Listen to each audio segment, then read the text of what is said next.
Morning all, it's 8:58 in the AM. I'm on my way to Gerrard's Cross to pick up Dan for a new episode of The Plan. And today we're going to be talking about AI. The dreaded AI. Is it here to help us? Is it going to take our jobs? What's going on? Let's get into it.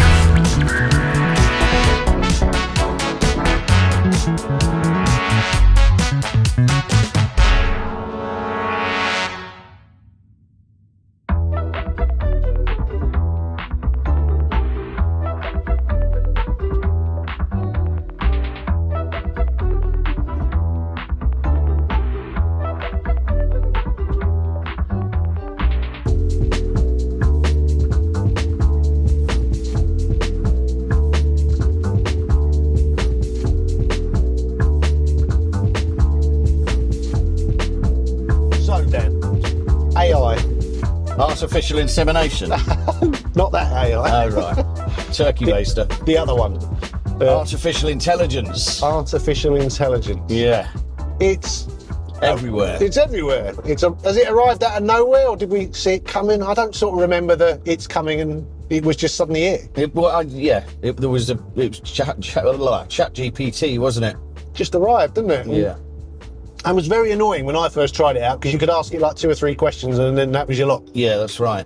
I remember the first time actually that I said to you, have you heard of this thing, Chat GPT? You tried it and it wrote you asked it to write a film script and it wrote you a film script. Oh, yeah, I remember doing that. It was insane. Yeah. It was insane. It laid it all out right, and I'm like, wow, okay.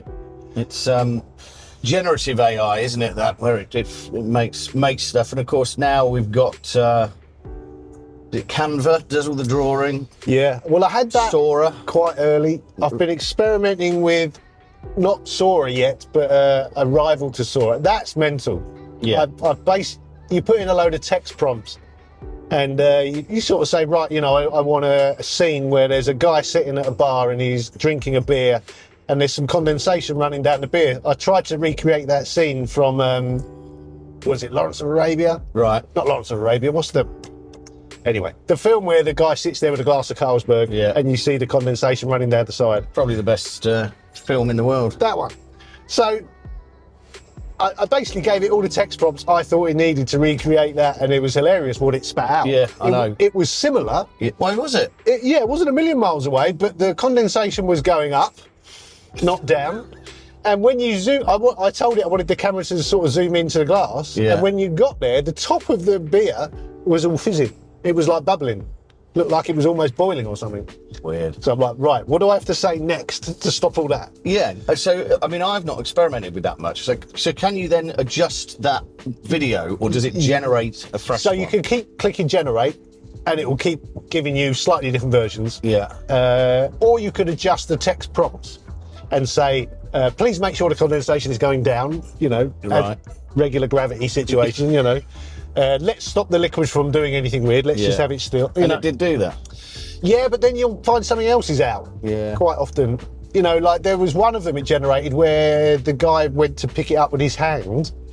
His hand had one less finger than it should have had. Yeah. Which is a common thing with AI. It's That's bad right. with fingers. Fingers and teeth, isn't it? Yeah. But also, when the hand touched the glass, it sort of moulded into the glass. Yeah.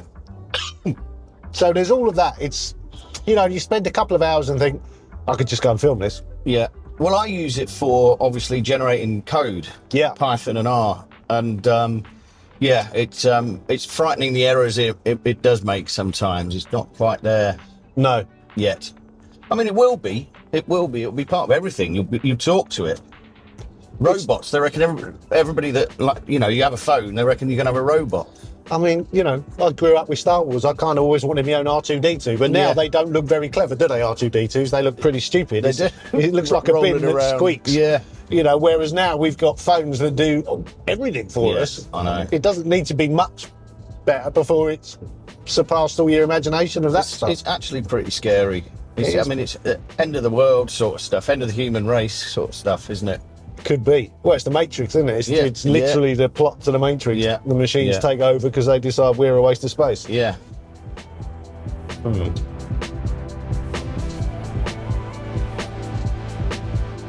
Sunshine. Yeah, we've been waiting for this since Yeah. we started this new channel. We have, yeah. I thought it'd be nice. We can sit in pub gardens, parks, get out a bit. Yeah. And it's been raining and got your- freezing and Posh new camera. We could just take it out and about. go anywhere. Yeah. And we haven't really been anywhere. No, we haven't yet. Well, then you've got to come up with ideas of where to go when we only ever really go to the studio and the pub. Well, you suddenly realise that actually, although you can film anywhere these days, there's a lot of noise about. Well, you realise that. Yeah, when you're doing the post and you suddenly realise, oh, right, there's a load of traffic I've now Yeah. got to get rid of, or there's too much wind, or... Well, you knock your microphone and the cable comes out. Yeah, that happens. Yeah. That happens sometimes. Well, I was thinking we should perhaps do a trip away. You know, we should perhaps do Yeah. our South Coast walk thing and, yeah. and do a few special episodes, that sort of thing. That could be fun. We Yeah. should do that. Yeah. Anyway, Yeah, so we haven't even started and we're way off kilter. we are. That's what we do. So we are talking about AI. That's right. And we sort of briefly discussed in the car that it sort of appeared out of nowhere, the whole chat GPT thing. What do they call those? It's got a specific name, haven't they? Large language models. Is that what it is? Yeah. A large language model. Yeah, yeah. And I sort of don't really understand that. So I presume there's a big server somewhere with... It's a neural network, so it works Yeah. like your brain, and it's lots of, well, I guess the similar thing would be yes-no boxes. So it's information fed into a neuron, and that decides whether it's what to do with the information it receives. And when they say they don't, it's a black box, they don't quite understand what they're doing, Yeah. it's because there's millions and billions of these neurons that are all programmed to do and all teaching each other, and they're all learning.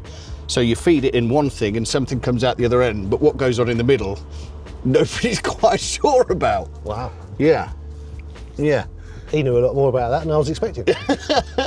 Yeah, it's interesting. Well, it's something I use a lot. Yeah. A lot. You do, don't you? Yeah, You always talk about it. In fact, the reason that we've come up with this to discuss today is that I used it when I shouldn't have been doing in submitting a paper and got caught and told off.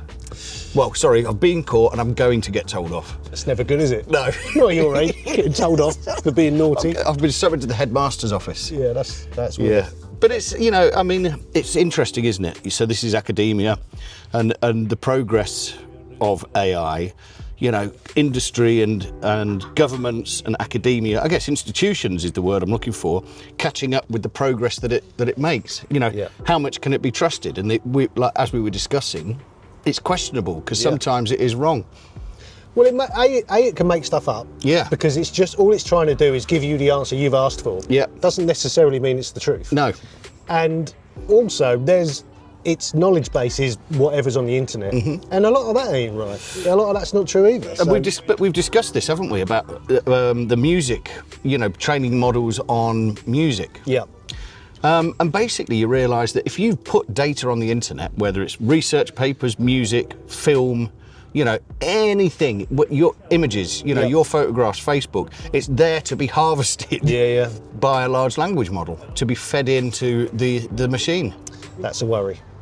Well, yeah, I've got to be honest. I realised a long time ago that you don't put anything out there if you don't want it copied and shared, and No. you know. Yeah. Yeah, the internet is forever. What is it they say? It's in permanent marker, isn't it, the internet? It is, It's yeah. going nowhere. And I see it as the sort of the blood network Yeah. of AI. You know. I'll tell you something I've forgotten about, but years ago, a good friend of mine, Rob, he's a website developer. He was a website developer. He showed me there was a website, it might still exist, I can't remember what it was called, and it was basically like a repository of all websites that were no longer in existence. Oh right. And he showed us websites we had for the band we were in like 20 odd years ago. Oh my God. They're still there. Yeah. They've basically been saved Yeah. on this website, and you can go and look at them and Yeah. navigate them. And it's like, oh wow. Yeah, It's all there. It is all there. Somewhere. It is all there. And of course, all of they think it's, you know, the images now. Turn your images to life. Yeah. You know, and it's that's terrifying, some of those. It is. It Yeah. is. You know, and what's the industry that leads technology? Well, who were the first people to? Why do we have VHS and not Betamax? I don't know. The porn industry. The porn industry. It I is. thought you were going to say like the military. No, it's not. It's not. But with technology and media specifically, Yeah. the porn industry are pioneers. Wow. It's terrifying. It is terrifying. Yeah. So what, obviously already in the short time it's been available for the general public to use. You've started using it, I've started using it, my girlfriend started using it, the kids are using it, everyone's learnt to use it in different ways. I was telling you, there's this awesome thing, I think it's built into Google now, where if you are trying to research a subject, you can basically put that into this AI, and rather than give you a bunch of text information, it will set up a conversation between two what sound like humans. One could be male, one could be female. They have a conversation about the subject, and you sit and listen to it. Oh my! And days. it's amazing, because you basically, anything that you want to try and understand better, you put that subject in there, and rather than having to plough through text, you just sit back and listen. Yeah, and the first thing I thought of is something crude, obviously. Well, of course it is, because it's you. But it works. And Does it? And you sit and listen to a. You sit and listen, and you can save it as a WAV and put it on your phone, and and it's like That's insane. That's insane. But imagine how much easier doing your GCSEs or your A levels back in the day would have been if you'd have been able to do that kind of research. But this is the thing that the issue I've got with being accused of using AI where I shouldn't have done is it's like doing maths A level without your calculator. Yeah. A new teacher saying, you're not just going to be walking around with a calculator in your pocket all the time, are you? Yes, and it's like more than a. You walk around with the entire knowledge of the human race in your hand. Yeah. There's literally, it's insane. I think that's my biggest problem with what's happened to you with this, is that it's like the early days of MP3s, isn't it, when the music industry kicked up. It's like, don't go there. Yeah. It's ridiculous. We've seen this before. Yeah. Embrace it. Yeah. This is a tool. It's not going anywhere. No, it's not. Let's just use it. Let's admit that we can all use it, and we should be using it. Yeah, it's robots.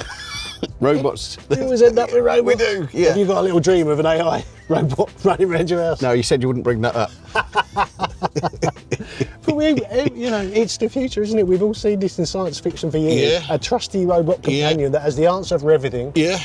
Will make your tea, drive your car for you, whatever else. God, and you could switch it off. That would be the.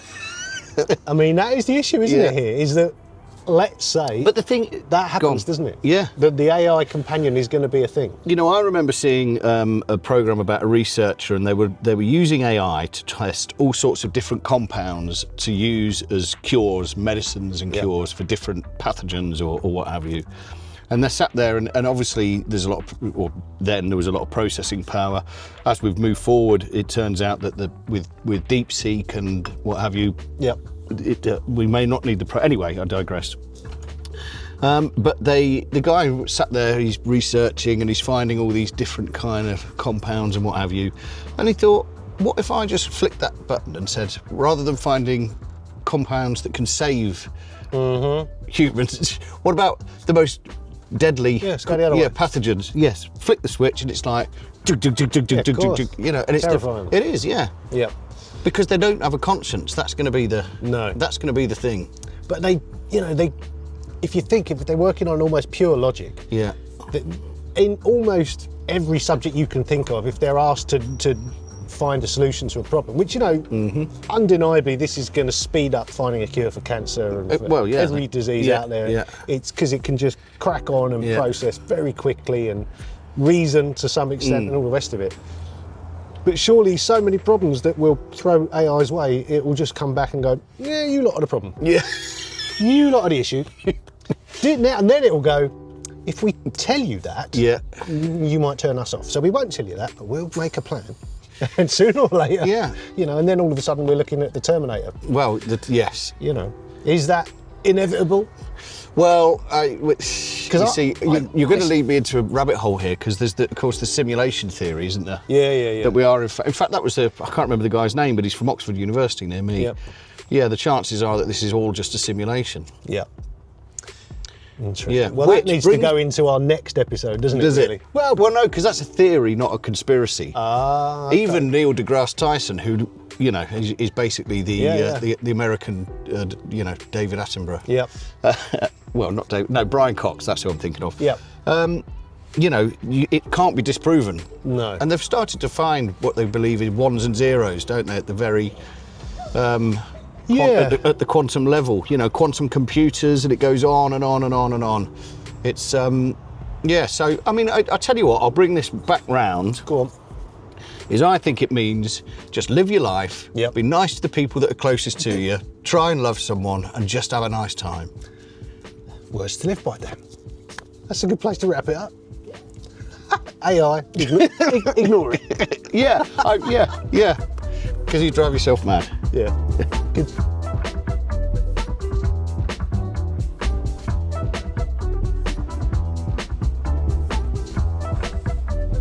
So one thing we haven't talked about is that for all its uses and all the great things it's doing, hopefully, or gonna do, what about the downsides, as in taking our jobs away? How's that a downside? Well, it's all right as long as you can afford to live.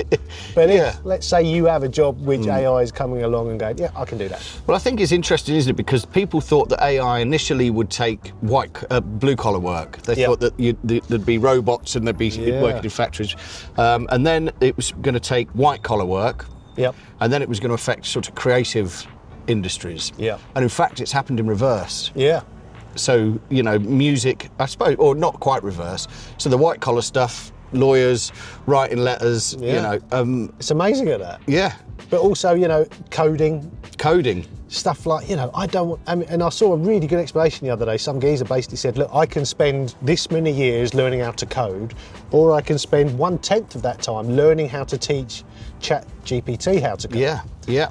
Well, you know, I'd be an idiot to learn how to code now. But these people that are supposed to know about computer code programming refuse to believe this. And I think that's partly because, I suppose, it's going to take their jobs, and they've spent all this time learning to code. Yeah. And it is going to take their jobs. Well, the industry that me and you sort of came from, the music business, obviously there's been a lot of controversy about AI generating music and it taking the humanity out of it. I don't see that ever going. I think it's going to become a thing. Obviously the big labels is perfect for them. They can have an artist that is completely controllable and no one needs paying, no one needs any royalties, none of that. Well, exactly, it's what they've always wanted. Yes, what they've always wanted. I think that will probably become a thing, and a generation in the future will not know any different, and that will work for them. Well, I'll take that step further. I mean, my least favourite thing about the way the music is at the moment is the choice. Yeah. So it's digital, you have your AirPods in, and it's the choice. Yeah. But what is going to happen eventually is your phone or whatever it is going to, you know, monitor your sensors, your heart rate, your mood, your eye movement, all of this stuff, and it will generate a soundtrack for you in real time. Yeah. You won't be choosing anything, it will play you your favourite stuff. Yeah. It will generate it in real time. And then There will be recorded music because this is what people forget. We were just talking about this. Creative people have to be creative. It's not a choice. no. So it will affect the industry bit, but I don't think it's going to affect creativity. No, I think that will still be there. I think Not until we're all in little pods maintained by robots like the Matrix, as we discussed. I think there will become maybe a bigger desire to go and see a live band or to hear a live record, you know. That was exactly what I was saying to you. I think, you know, it would definitely change the model for live music, but people will crave that. They will crave they will crave creativity and human interaction. People won't want just generated stuff all the time. No. It'll have its place and it will disrupt the music industry, I think, as it is. Yeah. And what about, you know, we briefly touched on Saw and things like it, you know, being able to basically generate cinematic quality shots without anyone picking up a camera or hiring an actor. That's gonna get used a lot. Yeah, it is. It might not replace traditional filming, but I mean, once it gets to a good enough stage, it's definitely going to be used. Obviously, I had a member of the family who worked in TV, and I mean, production houses, production companies are going out of business already. Yeah. You know, in preparation almost. You can see it coming. I wonder whether, I mean, the music is the sort of, I've always claimed, is the purest art form because it's about the moment. So, you know, you're playing your guitar, you hit a bub note and it's gone. Yeah. You know, and that's in terms of performance. TV, you know, you already get CGI and green screen and all these sort of pseudo, you know, artificial aspects. It's been around for years. Is anybody going to give a shit if it's if it's all just generated? Well, look at bloody Pixar. They make some of the best. You know, the best films. I think it will be used in that way. What was it? Tarantino said that Toy Story 3 was his favourite film ever. Yeah. It's unstoppable. It's coming. But there's also going to be things we can't conceive yet. It's how long, especially, you know, in this country, in the UK right now, getting an appointment with a doctor is a thing. Yeah. It's weeks. You know, they don't really want to see you in person anymore. They'd rather do a phone consultation. Yeah. So I'm guessing within 10 years, probably a lot sooner than that, that won't be a thing anymore. There'll be an AI doctor. Yeah, and that will be your doctor. And it will have all the knowledge, and you'll talk to it, and it will diagnose you, and it will probably be just as good as a GP. It won't have the compassion maybe, but I'm sure that's something they can develop. Yeah. I mean, it's interesting. I think that it's been the uptake has been so slow in the NHS, in the health industry. I mean, I think that probably there's probably more investment in the development side of things, the pharmaceutical companies and stuff. And I know that AI is used to detect tumours at early stages from, image recognition and things like that. But you think, I remember, they have sensors, don't they, on digital twins on cows, for example, in the livestock industry. So you can monitor, you can have a virtual instance of your cow on your phone. So you can see its heart rate, its rumination, all of the various. Yeah. My brother went to hospital with pneumonia, and they sent him home with a blood pressure thing and an iPad where he had to email in, his blood oxygen levels, his blood pressure. So they're not even using the same level of technology on people in the NHS as they're applying to the But at some point it will be like that, won't it? It will literally be like Star Trek. There will be like a digital version of you, and as long as you update constantly, either through sensors or through manually, exactly that. You'll be able to just you'll be diagnosed instantly. You've got a cold, or it'll tell you. Do you know what? You're looking like you're going to have kidney problems in a couple of years. So let's deal with that now. Yeah. That's coming. Yeah. Which means we'll all live way longer, and then it will cost the economy more. And God. It's all that shit. Because we're living too long. Yeah, it won't. It'll kill us all before then anyway, so. It might. Anyway, I think that's enough AI for one day. Artificial insemination.